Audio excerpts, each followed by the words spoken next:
150 years ago, 3 gifted sisters lived in this remote place. It was a world dominated by books.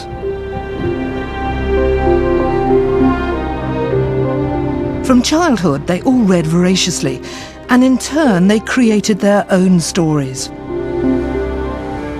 The sisters turned their isolated home into a factory of the imagination. From inside their minds, they conjured up new worlds and unique characters.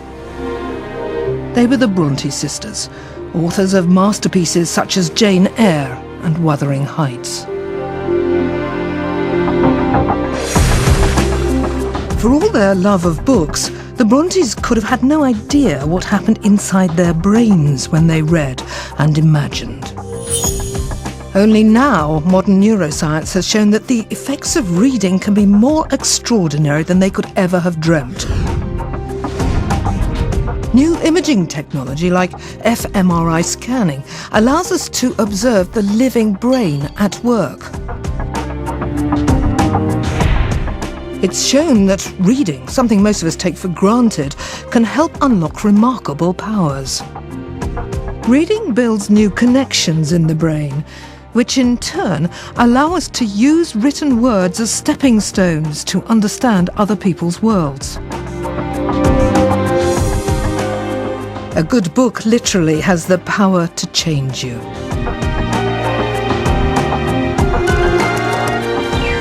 But the technological ingenuity that's given us brain imaging has also spawned fabulous new media, the internet, blogs and video games.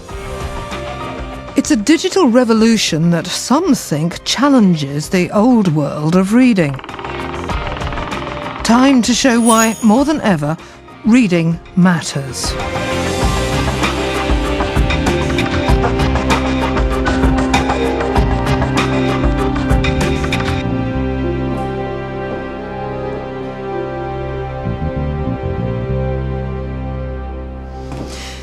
I've always been fascinated by the way that things work, which is why I write about science.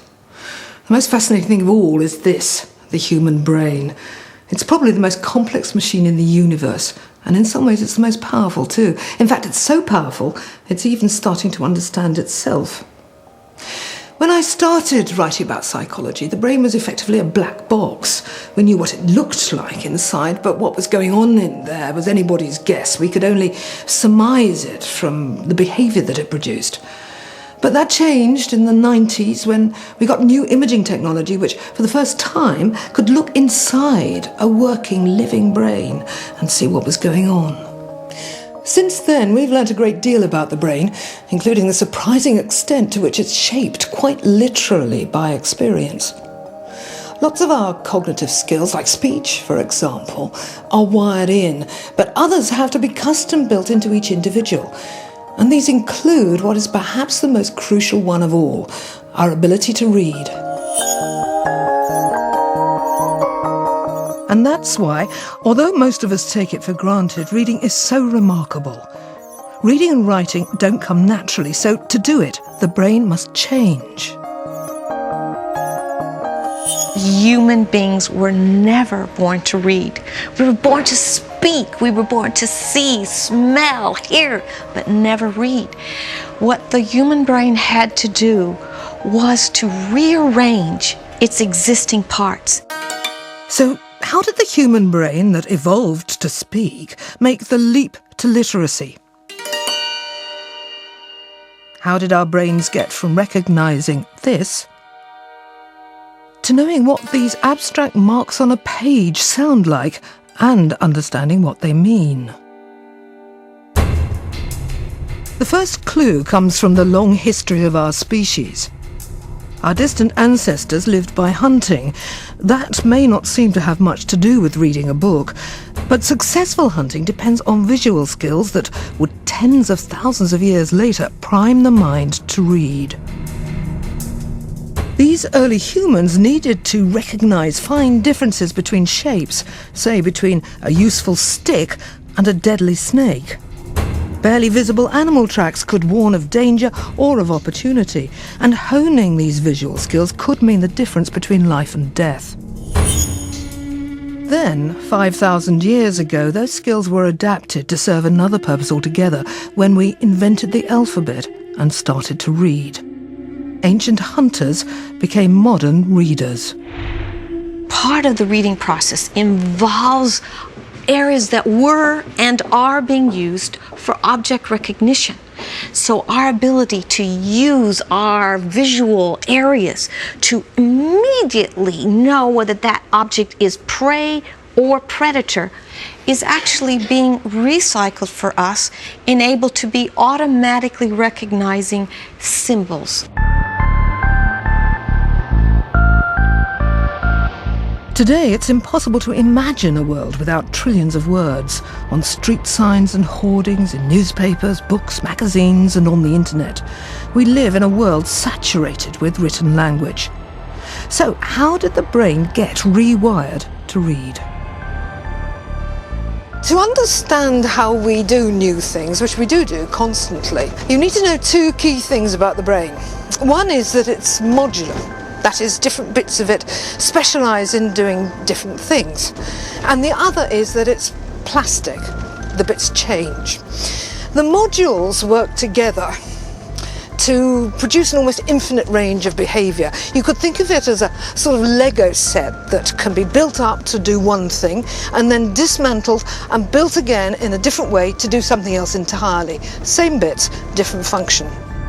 One of the most dramatic demonstrations of the brain's ability to reshape itself came from some surprising subjects, London cabbies.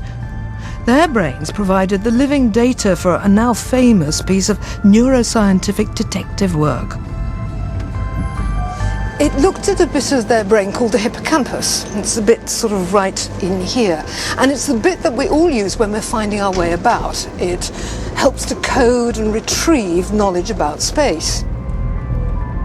Of course, taxi drivers know more about that than any of us because they have to do this thing called the knowledge, which involves 2 years of becoming familiar with all the back streets of London.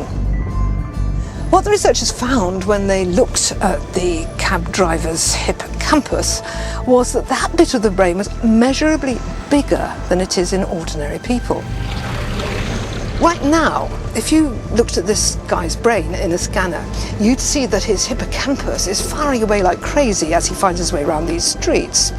And it's that constant firing away in a particular bit of the brain that builds that area up and makes the module particularly strong. The taxi driver study shows that the human brain can adapt to fresh challenges. In the case of these cabbies, storing an entire map of London streets inside their heads. So does that mean that our brains have a special part, like the hippocampus, that gets muscled up to read? They all went left there, didn't they? So often in the study of the mind, the most revealing clues have come from brains that, for some reason, can no longer perform particular tasks. Last year, Terry Jones attended a friend's 40th birthday party. The day after, he woke to find the world had changed. The next morning, I got up and go and have a shower, and I couldn't read what was a shower and what was a shampoo and anything else. It was just in another language. And I said to my partner, I said, they bought some cheap little shampoo. Can't read it must all be in a foreign language. And she just laughed. She said, oh, don't be stupid. And anyway, she said, no, it's all right. And she said, I know you're joking. I said, okay. Anyway, I wasn't, but I just couldn't read it. So we went downstairs to breakfast and we got the menu and I just couldn't read anything. It just looked as though it was another language. So when you looked at the letters, what did you actually see? I could see letters and it could say breakfast and I could read letters, but those letters didn't make a word. If you understand what I mean. So could you understand that B was B and R was R? I could understand the B and the R, but I couldn't put them together to make any sense. It was though it was another language. I just couldn't read as a word. Checked in the hospital and had the various tests, and it proved that I'd had a small stroke. Come on over here. Yep. If you'd like to sit up on the bed. Terry's case fascinated scientists at University College in London. So if you just want to lie back down. Okay, thank you. Excellent. In the neuroscience department, a team led by Kathy Price used an MRI scanner to discover which region of Terry's brain had been damaged.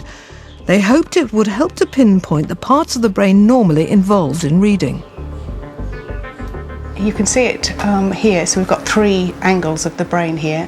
Where this blue crosses here, there's a big black mark. So this area of his brain has been damaged, and you can see if you look on the other side, in his right hemisphere, this is what it should look like. And so what is the effect of that? He's seeing it as a child would see a word. They can see the word, they can see that the letters are there, but it doesn't make any sense to them. So it seems what's happened with Terry is that he can see the word, but he can't take that visual information forward. It's been disconnected. Is this then the brain's reading centre? To find out, Kathy sought out other people who had developed reading problems after a stroke. Careful observation showed that their difficulties were intriguingly varied. A patient might look at the word yacht and say ship. So there's no connection between the visual in the word yacht and the word ship. And then there are other patients still who have a different strategy. They'll look at the word yacht and they'll go yacht, yacht, and they won't ever guess that it's yacht. And for them, they are successfully trying to sound things out, but they're never getting to what the meaning of the word is. When Kathy scanned the brains of these stroke patients, each with a subtly different reading handicap, she discovered that many different bits of their brains had been damaged. This suggested that reading involves more than one small part. So a lot of areas of the brain are involved, and they're all integrating together to transform visual information into auditory information, into motor information, and into the meaning. And of course, when you read a word, and you can do so in a few hundred milliseconds, you have no idea how hard your brain is working. So there's no single reading centre, but a highly complex network, a cerebral internet. Kathy's work laid bare an intricate reading kit of parts. In tiny fractions of a second, the brain must decipher letters and connect them to sounds. Another part of the brain connects sounds and letters to meaning. Yet another stream of signals fires up parts of the brain that control the movement of our mouths and tongues, even when we're reading silently. If a single one of these connections is broken, as it is in Terry's brain, the system gets jammed. You may see letters but not a word, or read a word and not know what it means. And what is just as remarkable is that every part of our reading kit was originally designed to do something else. There are no areas of the brain that only respond to reading. So all the areas that are reading are also involved in recognizing objects, in speaking. So in order to read, it's the connections between the visual inputs and the component sounds that need to be linked together. So this doesn't involve any new brain regions. What it involves is stronger and more efficient links.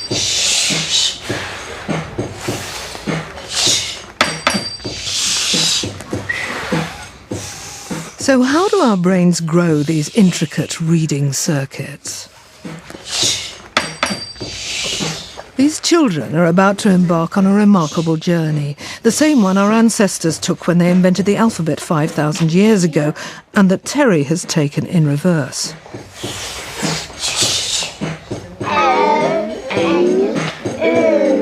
Let's hear the yin. Their brains must learn how to break up a single word they can hear into tiny building blocks and then link those sounds to the letters they see on a page and finally put it all back together again.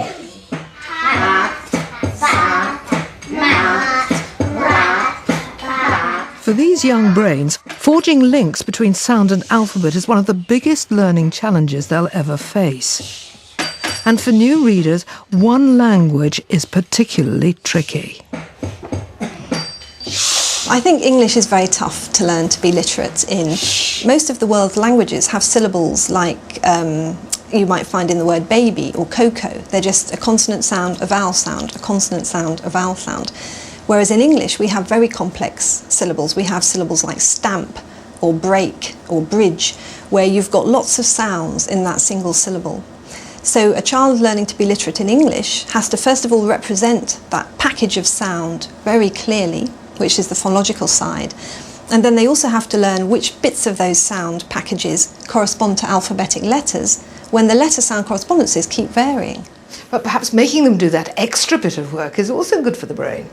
Certainly in these kind of brain imaging studies you can see that extra architecture is built up by a brain learning to read in English. Now quite what that means psychologically isn't clear, but yes, the task is more complex and the brain responds by building up a more complex system in order to cope. And as with those London cabbies, the more time we put into practicing, the stronger the connections grow and the better we get at reading. Ready, back again.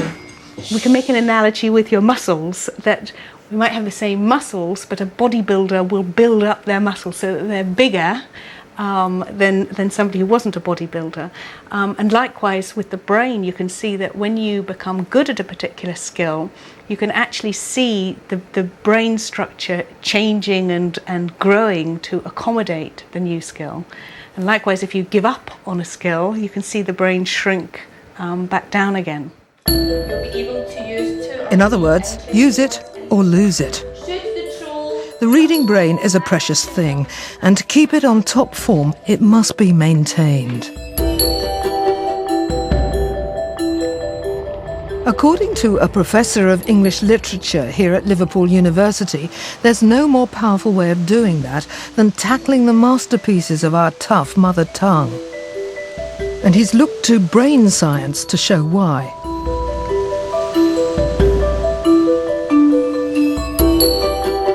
Phil Davis has taught generations of students how to read and understand Shakespeare, one of the most challenging and innovative writers in world literature. Phil became fascinated by what was sparked inside his brain when it encountered some of Shakespeare's most testing inventions. A father, says this speaker, and a gracious aged man have you madded. Not made mad, but that sudden electrical charge of turning what is an adjective into a verb at one shot. Or look at this one from Coriolanus. Coriolanus says, "This last old man, whom with a cracked heart I have sent to Rome, giving him no favours, loved me above the measure of a father, nay, godded me even." Now this time we formed a verb not from an adjective, but from a noun. And I put it to you, that is more primal, more exciting, more electric than deified me, the Latinate, or made a god of me. This is sudden, compressed, electric. So, having felt these almost visceral effects Yeah. in reading Shakespeare, Yes. what made you turn to a scientist to I wanted to know more about what was happening to me. This is not unusual. In the play itself, in Lear, Lear grabs hold of his head. "O Lear, Lear, Lear, beat at this gate, that let thy folly in and thy dear judgment out. O let me not be mad, not mad." So he's trying to get hold of his head, and I wanted, as I think we all do, to get hold of, to grasp what was going on inside. So I knocked on the door of a neuroscientist and said, my instinct is that these shapes in front of our eyes have an effect on the shapes behind our eyes. How can I test this? Sit in the chair. Thank you very much. That's right. I'm gonna strap you up. Make sure you don't run away. It's very important. Phil turned to Dr. Guillaume Thierry at the neuroscience department of the University of Bangor. Straps up the cap down. Let's measure your head. Rather large, actually, Graham, I have to say to you. You know the size of the brain doesn't predict anything. 56. Guillaume used an electroencephalograph, or EEG machine, to monitor what happens inside Phil's head when he reads a series of sentences, including one using Shakespeare's intriguing use of godded to mean deified. So great. EEG records brain waves, electrical signals emitted by the brain. Dury knew that if the brain's confused by the meaning of a word, it reacts by sending out a distinct electrical response 400 milliseconds after reading the word. It's called an N400. If, on the other hand, the brain's thrown by the grammar, it generates a different response after 600 milliseconds, and that's called a P600. These distinct signals are saying, in effect, N400, ignore that, it's nonsense. P600, that's odd, but it means something. Phil and Guillaume tested 4 different phrases, starting with a simple control sentence that both made sense and used correct grammar. The next 2 sentences violated either grammar or sense. The big question was, how would Phil's brain respond to that odd word godded? What electrical signal would it generate?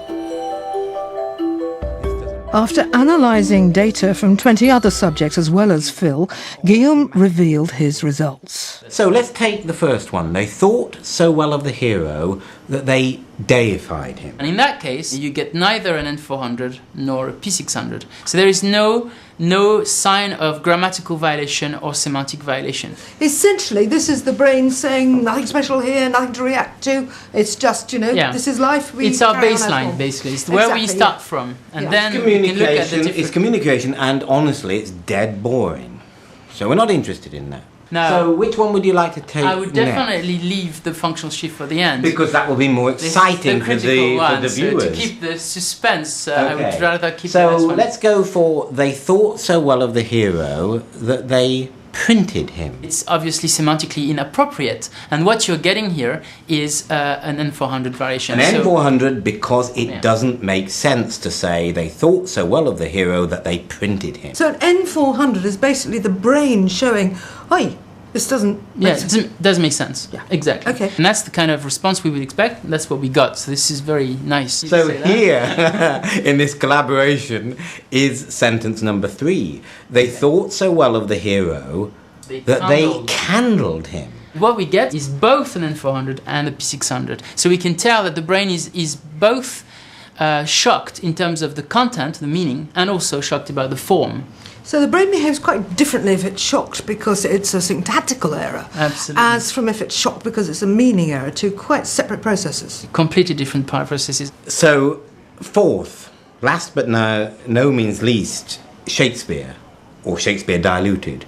They thought so well of the hero that they godded him. What we get is fundamentally P600 effect. There is no violation of meaning. Meaning is perfectly integrated normally.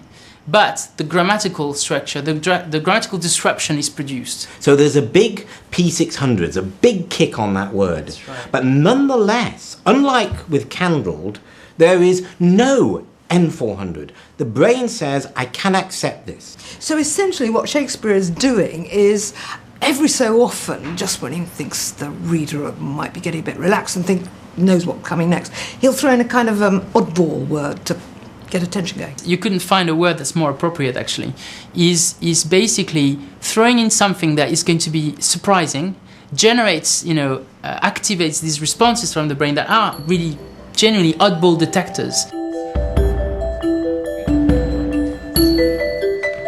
So Phil, did you get what you expected out of that? I think so. I think that what's clearly established is it's what scientists call a functional shift, a robust phenomenon.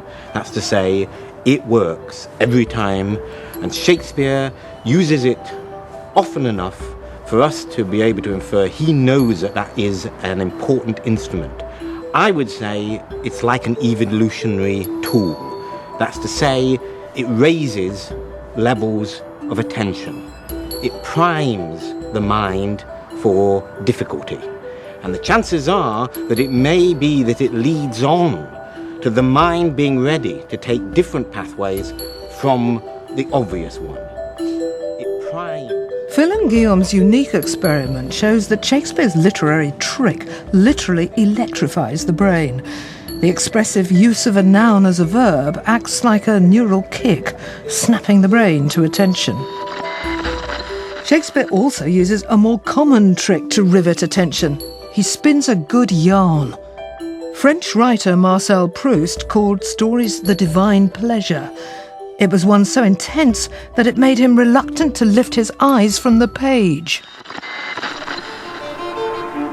Recent brain studies suggest that made-up stories, far from being mere escapism, may provide the most energetic of all cerebral workouts.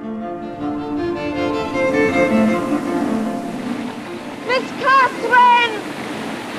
Catherine! Catherine! Miss Catherine!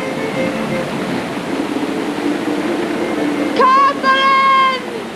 For many generations of readers, Wuthering Heights, the tragic tale of Cathy and Heathcliff, has provided that special pleasure. Its author, Emily Bronte, owed everything to her childhood and an insatiable passion for books. Over 150 years ago, Emily's father, Patrick, an Irish clergyman, came here to the remote village of Haworth with his family. He single-handedly brought up his children, a son, Bramwell, and 3 daughters, Charlotte, Anne and Emily. They would all inherit their father's zeal for the written word, and in turn create some of the masterpieces of English literature. I met Juliet Barker, a leading biographer of the Bronte family, to find out how reading moulded the minds of Patrick's children. It was crucially important to him. I mean, you have to remember he came from a family that was basically illiterate in Ireland, a small tenant farmer family, one of many children, and he taught himself to read and write. And he knew the value of an education. At 16, he set up his own school to teach village children. And he was Patrick's own children read everything they could lay their hands on. We now know, of course, that they were building up those reading networks in their brains. Soon, they began to create their own stories. Well, we're sitting in the parlour, and this was the powerhouse of the Bronte family, because this is where the girls, and Bramwell too as a young boy, spent a lot of their time, because this is where they would gather every day to write and to talk. They would walk around the table, arm in arm, tramping round and round, discussing plots, discussing characters, discussing the stories that they were going to write. It was one of the interesting things. Here in the parlour, the neural circuits inside the Bronte sisters' brains conjured up new worlds and characters.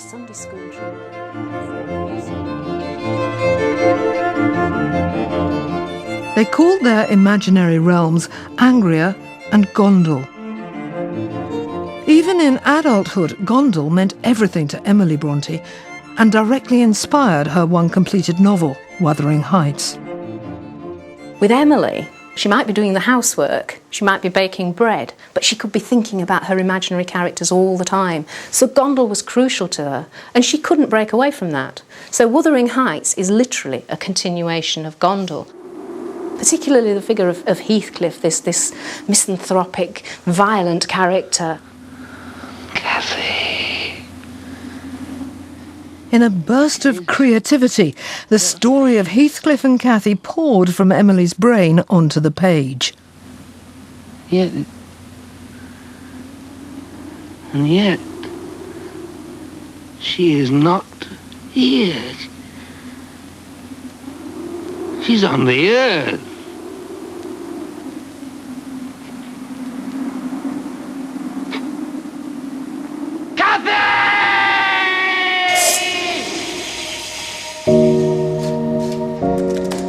The words of Emily Bronte still possess the power to change minds, and even lives. Tom Palmer grew up in the next valley to Haworth. Just a few years ago, he would never have contemplated picking up a book. I just didn't want to read books, I had other things to do. But why? What did you think books were about? What was wrong with them? There was nothing in them for me, there was nothing of interest. Why would I want to read a story? Why would I want to look in a book? Really, it was television, computer games or playing football for me. Desperate, Tom's mother gave him books about his consuming passion, football, to kickstart his reading habit, and the plan worked. Tom moved from soccer facts to the classics. I found books that, including fiction, that I would just never have read, and one particular book was Wuthering Heights. for me, it was a revelation that I was reading about the kinds of places where I lived or went, and I was reading a story about a load of like sort of quite messed up Yorkshire people, and I loved it. And I remember reading, that was the first classic novel I ever read, and I absolutely loved it, and still doing it. And that made me think that I could read novels because it was relevant to me. It was about people a bit like me, or people a bit like people that I knew, and reading Wuthering Heights was actually a gateway to loads more reading. For Tom, reading changed everything. He started writing himself, and today he's a prize-winning author of teenage fiction. Emily Bronte also believed that words could change lives. One of the most passionately expressed ideas in Wuthering Heights is that literacy liberates. Time whereof Go on. the memory of man runneth to the contrary. Yes, not in it. Education and reading is absolutely central to Wuthering Heights. The whole point is that Heathcliff has been brought up without being taught to read or write. He's treated as a savage, so he becomes an uncivilised savage. So his way of getting his revenge on the families that's treated him like that is to take Hareton Earnshaw, the young heir, and deprive him of an education. His saving grace is that he meets the young Cathy, the second Cathy, who teaches him how to read. And she is literally releasing him from the bondage that Heathcliff has created, and she is setting him free, and you know that they are then going to get together, and that they are then going to go on to the future and break this terrible hold that Heathcliff had had on them. Gotcha! Go on, arrest her! Come on! And Heathcliff, Emily's imagined character, took hold of Tom's mind in an altogether different way. And was there anyone in Wuthering Heights that you particularly identified with? I did. I identified with Heathcliff, definitely. You don't look much of a Heathcliff That's sort good. of person. I was about 20ish or something like that, and there's a lot of the brooding violence and aggression, and I had a lot of that in me. I loved him as a character, and I still do. Talking about it makes me want to read it again, just because he was so like. He reminded me of a few people that I knew from the football. Tom had discovered the single most powerful effect of reading, the way a book opens a door into other worlds and other minds. There's a phrase in libraries, creative reading, and I think that reading is a creative act in itself, as writing is, because you are creating something while you're reading it. You're bringing in your own experiences. It's hard to put it into words, but it's something to do with when you can get into the minds of other characters and see what they're experiencing. It makes you better at empathising. I think that sounds a bit fanciful, but I think it did make me less of a selfish person. I don't usually talk about books in this way, but I do believe that fiction has helped me see things from other people's points of view. The Bronte sisters no doubt sensed that reading could fire up empathy in some compelling but mysterious way. But can science explain this power? Emily's sister Charlotte seemed to think it could. She was one of millions who tried out that 19th century craze phrenology.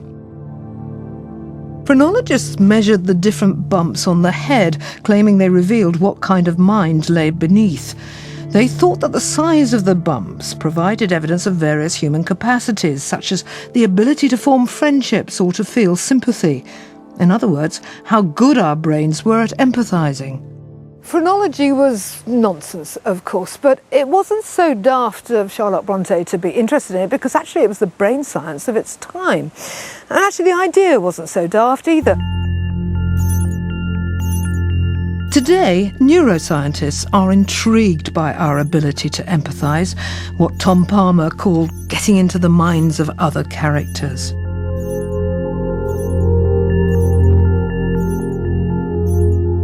At Cambridge University, Simon Baron-Cohen has taken on the challenge of discovering the roots of empathy. Simon is an expert on autism, which he called mind blindness. In other words, an inability to imagine other minds. His work on autism led to a fascination with how reading stories can produce such powerful responses. Fiction involves imaginary worlds in the sense of imaginary characters, not necessarily based in anything factual. And the reader, whether it's a young child or an adult, has to enter into this imaginary world. So there are various steps of imagination. You have to put yourself in the mind of the author who's creating this imaginary world, but you may also have to put yourself in the minds of the characters in the text, treating them as real and trying to empathise with the characters. So when we think of reading as purely about literacy, there's obviously an extra dimension to it, which is empathy. Neuroscientists have identified a network of brain regions that work together to generate our social responses. Some are located in the brain's frontal lobes, but these send and receive signals from a part of the brain called the amygdala. The amygdala has sometimes been thought of as the emotion centre, partly because it's involved in the experience of emotion when you have emotions, but also when you're trying to understand somebody else's emotion. So you see somebody else's fearful expression. In the typical individual, the amygdala shows a lot of activity in response to seeing another person's fearful face. And it's not just images of emotions that produce these mirroring effects in our brains. The movements made by these dancers are controlled by a region of their brains called the motor cortex. Brain scans have shown that this part of the brain that controls actions fires up even when we're watching actions being performed. So when you watch these dancers, or observe how a climber ascends a rock face, or how someone plays a piece of music, it's as if we are dancing or climbing or playing an instrument ourselves. Other people's actions are mirrored in our own brains.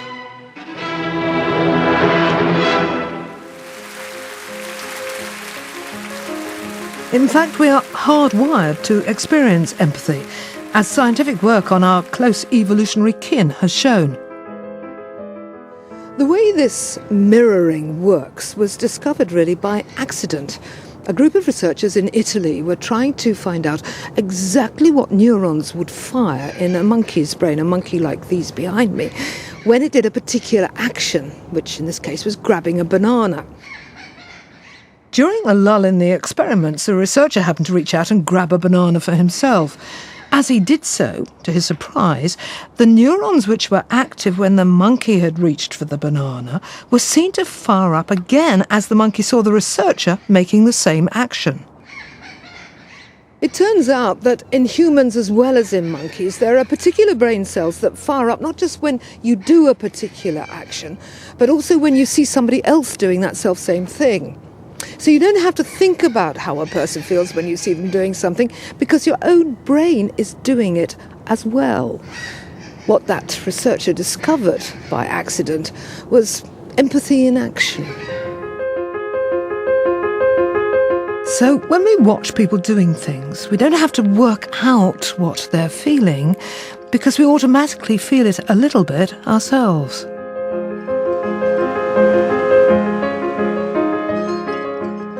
But can mirror neurons explain the empathy we feel when we read about other people's actions? This is what a group of scientists in Cambridge set out to discover. Okay, that's the preparation done. You're ready to go into the MEG now. They've been using scanners to see what happens when the brain responds to action words like grip or pick. To find out more about their work, I went to the lab in Cambridge, where I became the subject of their next experiment. The Cambridge team uses a scanning technology called magnetoencephalography, or MEG. It records magnetic fields produced by electrical activity in the brain. Well, I'm now inside, effectively, or my head is inside a brain imaging machine, which is going to take readings of what my brain is doing while I look at words, and in particular, the sort of words which relate to actions. Rita, are you comfortable in your seat? Hello, yes, I'm very comfortable, thank you.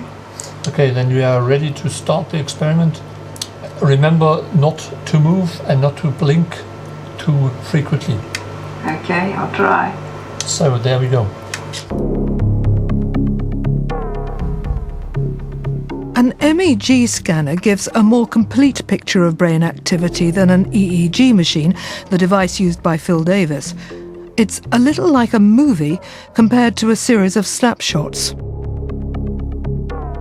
So when I read these action words, the Cambridge team can see precisely which regions of the brain fire up and in what order. Do we get good responses? I think we're getting something already. Very good. After a claustrophobic hour inside the scanner, I was more than happy to be released and to find out how brains respond to words. So can you talk us through what activation do you see in the brain when it's processing language? The question was which brain areas become active and in which order they become active. And what we can see is first the temporal cortex activation and then it moves to the front. And the frontal cortex is, so to speak, the action brain. So when we hear or read a word that's an action word, the part of the brain in us that will be active if we ourselves were doing that action actually comes into life, even though it's on the page. This is indeed the suggestion. It is very similar to this concept of mirror neurons. If we use a word like to pick or to grasp, then this obviously relates to a hand action. There are also words related to foot and leg actions like to kick. And we have shown in previous studies that, as you said, immediately after we hear or read these words, we see activation in the brain that specifically moves to the hand or to the leg area, to those areas that also control our hand movements, that also control our leg movements. Of course, the Cambridge work is just a beginning. Like Phil Davis, they've only looked at single words. But it does suggest that mirror neurons might explain some of the most powerful and mysterious effects of reading a book like Wuthering Heights. Let me in! No! Oh, for God's sake, get away! Let me in! As we turn the page to this climactic moment, Emily Bronte's language is not just comprehended, but experienced. Our brains respond to her words as though we were feeling and acting those things ourselves. What the devil's going on? The reader becomes the book, and the book becomes the reader. Of course, we don't have to read books to experience empathy. Our ancestors had for tens of thousands of years no written language, but for them, empathy was an essential survival tool. We're a very social and hence interdependent species. And so the ability to know what's in somebody else's mind gives us some idea of what they're likely to do to us. And that in turn gives us survival benefit. And when our ancestors eventually came up with writing, we found that reading could be more than just a way of transmitting information. It provided a means to muscle up the brain's empathy network. When we're reading a novel, what we're doing is entering into the world that's being created for us by the author, a world of the imagination. We might stay within the text, or we might elaborate on it, create an imaginative world of our own. And in that rather safe world of the imagination, we can act things out which, if we did them in the real world, might have consequences that we wouldn't like to take. In other words, reading gives us a rehearsal stage as big as the world. The power of reading to create empathy is even being used to heal troubled minds.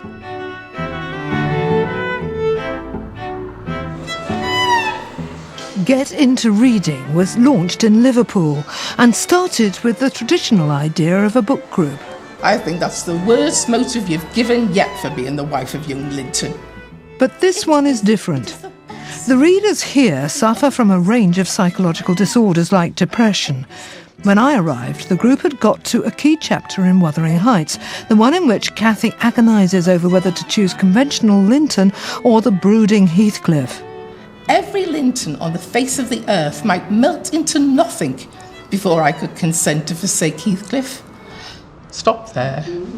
And Faye, is this sort of state she's in something you'd aspire to? Would you like to be feeling what Catherine's feeling for somebody? Definitely. I'd love to feel it all the time, and I felt like that. You're like happy nearly all the time, and it can last for weeks, months. It is a beautiful idea in one way when she says I am Heathcliff. In another way, you get the sense that it could be very, dangerous as well. That sense that she's marrying someone under false pretences, really. I can imagine it then from Linton's point of view. Imagine marrying Catherine, but then knowing that she's in love with somebody else. Yeah. And he will. And he will find out. I think deep down she should be with Heathcliff, isn't she? Is he the one where she's sexually attracted to? So, yes. And the passion? Yeah. Yeah, well, that's who she should go for. Jane Davis, who founded these reading groups, has seen some remarkable results. People have reported I felt better within 6 weeks or 8 weeks or something like that. So it's quite an intense experience, I think. And it's very liberating. I mean, I think for people who haven't read for a long time or perhaps have never been readers, it's incredibly liberating to suddenly discover this world of strong language that's about things you know about. There's something about the absolute depth of engagement, concentration, that the words enter you, don't they? They are part of you. Once you've got the willingness to engage with text, then I think the brain is being asked to do something more than simply absorb, picture, use imagination. It's a very active process. Is there anybody here who has found that books have helped them in controlling mood disorders, depression particularly, anything like that? Would you mind talking about it? I've had a number of strokes, and part of it then has led to, I think it's led to depression and very strong suicidal thoughts. And this time last year when I'd had a stroke, I came back to the group. I found that it's books and poems, it's words. It's just fantastic, it sends you into a completely different area. I think if you suffer depression, it can be very, very low. And then what depression is pushing your feelings down. But if you read something which really touches, well, for me, it all comes out. I've got a marvellous imagination, I used to have. So when you're reading, I used to be actually in there living what the book was saying. I lost all that.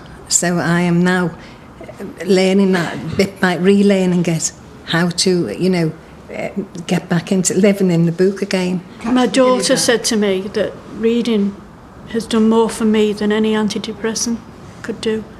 She's seen the change. These readers don't need to think about the science that explains the way books can retune the mind. They just know that it works for them.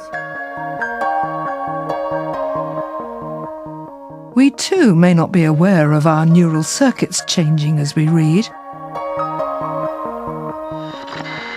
But they do, whenever we live out the drama of a story inside our heads and think thoughts and feel feelings that originated in another mind.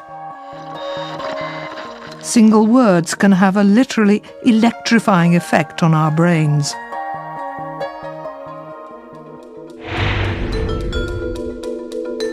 So just imagine the charge accumulated by the trillions of books produced since the dawn of the reading revolution. Libraries like this one provide, if you like, the raw material for all of that. Thousands of books, countless words, facts, stories, ideas, all the products of other minds packaged up and waiting to be transferred into our own and used by them.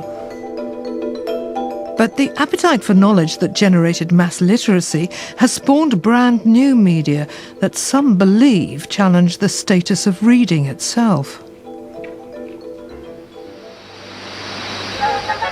In the last century, radio, then television, the analogue media, had by the 1960s begun to dominate leisure time. The rise of television above all provoked anxieties that traditional pastimes, including reading, would suffer. And it's true that the number of hours we spend in front of the screen has been rising ever since. Well, it would seem that these anxieties have proved unfounded. Here in Britain, many of us remain enthusiastic readers. In 2005, to take just 1 year, we bought 218 million books. That's a 30% rise since the mid-1990s. It might even be the case that television, with its classic serials, has made us read even more. But since the beginning of the 21st century, the spectacular rise of digital technologies like the internet and video games have brought a fresh wave of fears in their wake. In the United States, exposed to digital media for longer, surveys of reading habits back up these concerns. In 2007, the prestigious National Endowment for the Arts published a major survey that showed that in the United States, book sales have stagnated. Reading was at risk, the report concluded, with severe consequences for American society. Most worryingly, among young adults, there were marked falls in reading proficiency. The steepest declines were in reading for literary experience, meaning exploring themes, characters and settings. And that's the reading that matters. In the last 5 years, you see our fourth graders decoding at a wonderful level. They're doing better than ever before, while our middle schoolers and our high schoolers are flattening or declining in their comprehension skills. It's not just an American anxiety. In Britain, Baroness Susan Greenfield, director of the Royal Institution, has become an outspoken critic of digital media. She's convinced that they threaten the traditional values of reading. When you think about it, what happens when you read? The author, the authority, takes you by the hand and you go on a journey. Someone is guiding you. They're taking you from a beginning to a middle to an end. Now, it might not be a journey you like or that you agree with, but for sure, intellectually, you end up in a different place from where you started. You've gone on your journey. Now, because the human mind will evaluate everything that happens in terms of previous experiences, because that's what plasticity is, it's the formation of connections that enables you to navigate the world, so it will be with this journey you've just been on. There's one ingredient of the digital revolution that especially troubles Professor Greenfield: video games.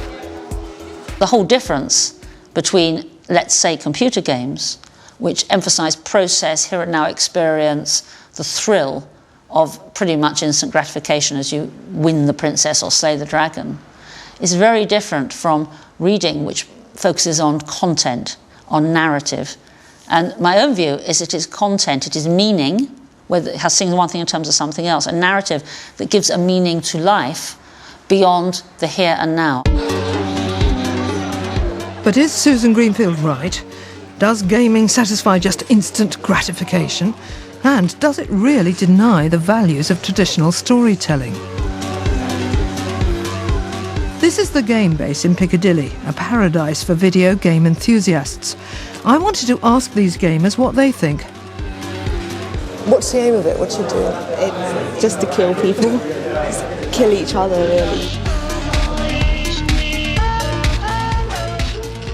In order to do this, you have to get yourself a bit worked up and a bit, I would have thought, a bit angry just to do it. Yeah, you can get quite frustrated with, if you've just been killed, like, things like that. But after the game, obviously, you just calm down. Some people say that spending a lot of time doing this kind of thing actually alters your mind and makes you into a different type of person. Do you think there's anything in that? I can see that happening.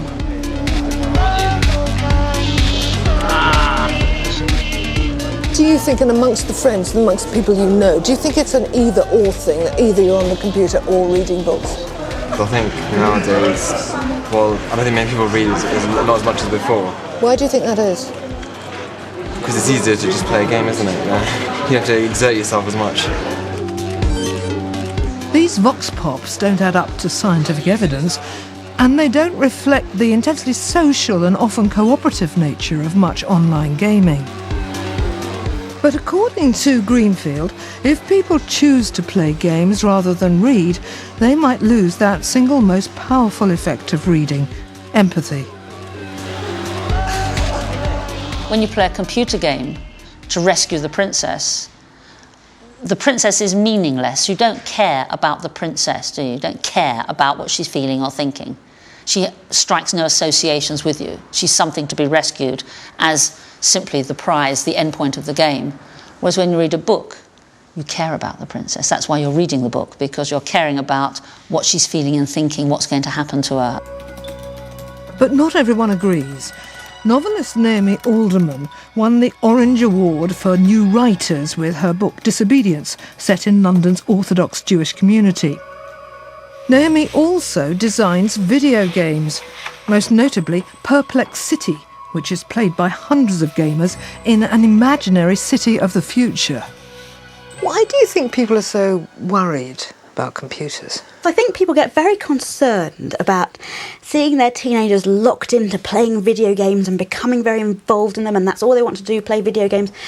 But I would argue that that's really just a part of adolescence. And when we're adolescents, we get tremendously involved and tremendously interested in a whole range of things, you know, from girls who rush to the front of a stage in order to see their favourite pop star and then collapse screaming because they love him so much, or when you're reading a novel as a teenager. I mean, you never love a book as much as you love it when you're a teenager. Naomi is convinced that some video games can provide the same empathetic experience as a novel. There's a PlayStation 2 really classic game called Ico, which is a rescuing a princess from a tower. It's intensely empathetic. I defy anyone to watch 5 minutes or 5 seconds footage of this game without feeling tremendous empathy for this little girl. It's all done in the way that she's animated, in her looking backwards in fear, he has to sort of drag her by the hand to get her to come along with him, and it's beautiful. All the character is done via the animation. So the question of whether digital media, including video gaming, will undermine traditional reading habits remains open. The evidence just isn't available yet.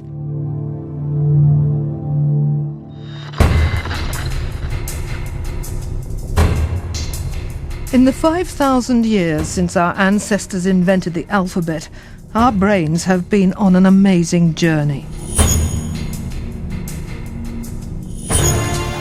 Reading and writing were the foundations of the first civilizations.